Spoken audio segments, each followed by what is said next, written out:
In 1940, Europe was on fire. Paris had fallen, Warsaw was rubble, London burned beneath the Blitz. A storm of steel swept across the continent. But in the middle of that inferno, one tiny country, no bigger than the state of Maryland, remained untouched. Not destroyed, not invaded. Its name, Switzerland. How did they escape the bloodiest war in human history? Was it luck or a masterclass in survival strategy? Let me take you on a journey to find out. Chapter 1. Deadly Chessboard, Switzerland's Perilous Position. Picture Europe as a chessboard. And Hitler? He was capturing pieces with every move. Austria fell in days. France surrendered in 6 weeks. Poland was split in two. The Netherlands, Belgium, Norway, all crumbled. In Switzerland, trapped between Nazi Germany, fascist Italy, occupied France, and annexed Austria. A mouse surrounded by 4 starving cats. It should have been an easy target, but strangely Hitler didn't attack. Why? The answer isn't just neutrality. Switzerland knew its geography was dangerous, and they made moves that even Hitler had to respect. Chapter 2. The Forgotten Invasion Plans.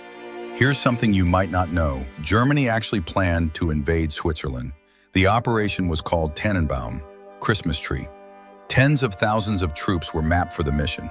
But in the end, the plan gathered dust in a drawer. Why? Because the price was too high. Treacherous mountain terrain, a citizen army ready to fight to the death, and, most of all, no immediate strategic gain. A small country, yes, but one tough bone to chew. Chapter 3. Fortress Switzerland, Turning Mountains into Shields. What do you see when you look at the Alps? Majestic peaks, sparkling snow? The Swiss saw a natural fortress. Even before the war, they had a master plan. Redoute National. Retreat into the mountains and make them unbreakable. Bridges rigged with explosives, tunnels wired to blow, high passes ready to collapse. If invaded, the entire nation would disappear into the Alps. Hidden inside bunkers like Fort Gothard. Deep inside the rock, they stored enough food and ammo to last months. It was like a Bond villain's lair, except built for defense. Invading Switzerland? Might as well walk into a maze of dynamite and stone. Chapter 4. Neutrality doesn't mean inaction. Many people think neutrality means weakness, but Switzerland turned it into a survival art form. They didn't join the Axis, they didn't side with the Allies, but they didn't stay out of the game. In fact, they sold equipment and precision tools to both sides. They shook hands with the Nazis while maintaining back channels with the West. It was a delicate balance, but it worked. In 1943, rumors swirled. Hitler was preparing to strike. Swiss General Henri Guisan fired back. Any invader will pay with blood. Hitler heard it and quietly walked away. Chapter 5. Banks, the fortress no one wanted to bomb. Beyond the mountains, Switzerland had another fortress, its banks. During the war, they became Europe's vault. Nazi gold, royal family riches, American dollars, all tucked away in deep frozen vaults. Why didn't anyone bomb them? Because everyone had money there. But this strategy had a dark side. Some of that gold came from Jews who were robbed by the Nazis.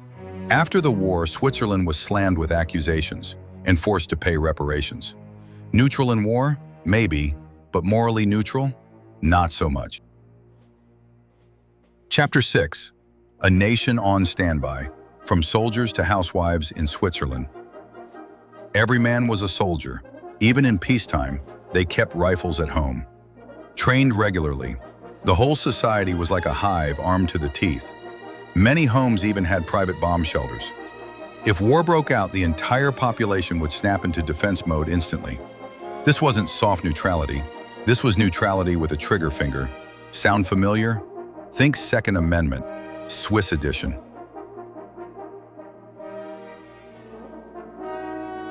Chapter 7. General Guisan, the mastermind of survival. His name was Henri Guisan, a national hero. In 1940, he held a legendary meeting at Ruetli Meadow, the birthplace of Switzerland, and declared before hundreds of commanders, "We will fight to the last man. No surrender, no compromise." He became the only person in Swiss history granted total military command, and even Hitler backed off. Chapter 8. No battles, still victorious. When the war ended, Europe was in ruins, cities flattened, economies wrecked. Switzerland, still standing, in fact, richer than before. They hadn't just preserved their borders, they'd become a global symbol of diplomacy and independence. The United Nations set up shop there. Neutrality became a brand, and defensive survival became a blueprint.